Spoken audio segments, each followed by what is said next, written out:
Hey guys, what's up? So today I figured I would talk about something that I have never really discussed before, and that is dysphoria. The word dysphoria, the definition for just that word, is a state of unease or generalized dissatisfaction with life. So that's just regular dysphoria. And now this is the one I'm talking about, and this is gender dysphoria. And the definition for gender dysphoria is the condition of feeling one's emotional and psychological identity as male or female to be opposite of one's biological sex. For anyone who's never experienced gender dysphoria before, the best way that I could really describe it is like wearing a pair of jeans that are too small, that don't fit. It's really uncomfortable. You can barely sit down. You feel a little vulnerable. It doesn't fit. It doesn't fit right. It doesn't feel right. You feel uncomfortable. And I guess that's kind of the best way I could describe dysphoria, except for it's a lot darker and a lot more anxiety-inducing and depression-inducing, and there's a lot less you can do about it. You can't just take off jeans that don't fit. For me, dysphoria, I had a really bad chest dysphoria, and to the point where even now, if I wear an old shirt that I wore when I was binding, it triggers me because now that I've built up like a chest, I feel like it looks the same. So I might try to wear a shirt that I wore when I was binding, but a lot of the times I'll end up taking it off because it's just kind of triggering, because it's weird that you can go from wanting a flat chest to like wanting to build pec muscles, and you know, it's like not, you can like grab, it's not flat anymore, but it's not, it's not boob, but it's man boob. It's a good boob, but I mean, not that all boobs are bad. Anyways, moving on. So chest dysphoria was the worst for me, and looking back, I feel like it was even worse than I even knew.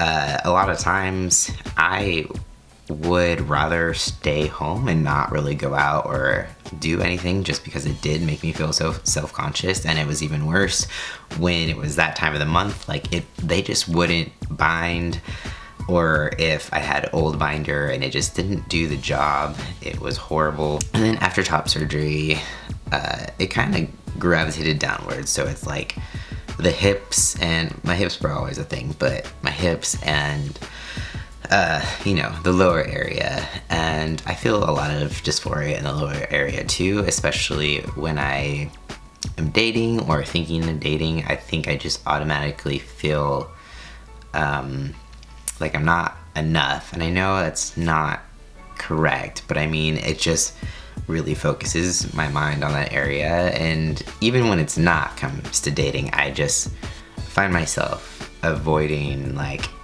looking down there, just because it feels like something is missing, and I don't like that feeling.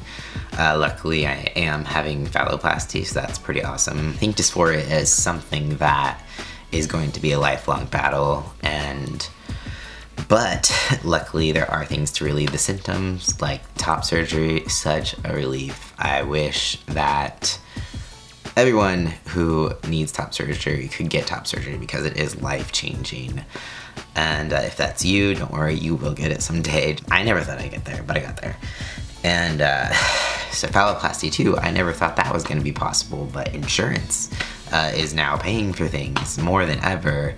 And I have the opportunity to have bottom surgery, and I am so grateful for that, and I cannot wait. I'm super excited. I'm super nervous, but I'm super excited. Dysphoria is something that I find very serious, and actually I feel like a lot of times it's kind of thrown out. It's been thrown around pretty lightly lately, or I've seen a lot of people throw it around. It can cause a lot of mental health issues. It did for me: anxiety, depression, etc. And I wish I had a better way to describe it to people who haven't experienced it, but it's a pretty dark place to be in when dysphoria just kind of takes over your mind. But yeah, so that's my experience with dysphoria. I know for me, if I'm feeling dysphoric, a lot of times I get a haircut or I even actually take selfies, because sometimes it takes a little bit of disconnection from your brain to like a picture on your phone.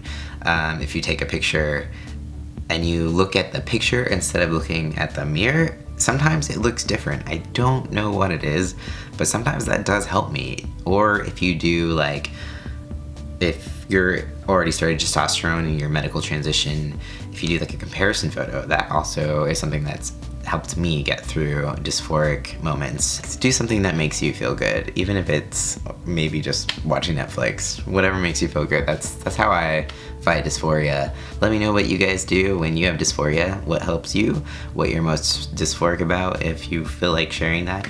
And yeah guys, thanks for watching. Peace out. I will see you next time.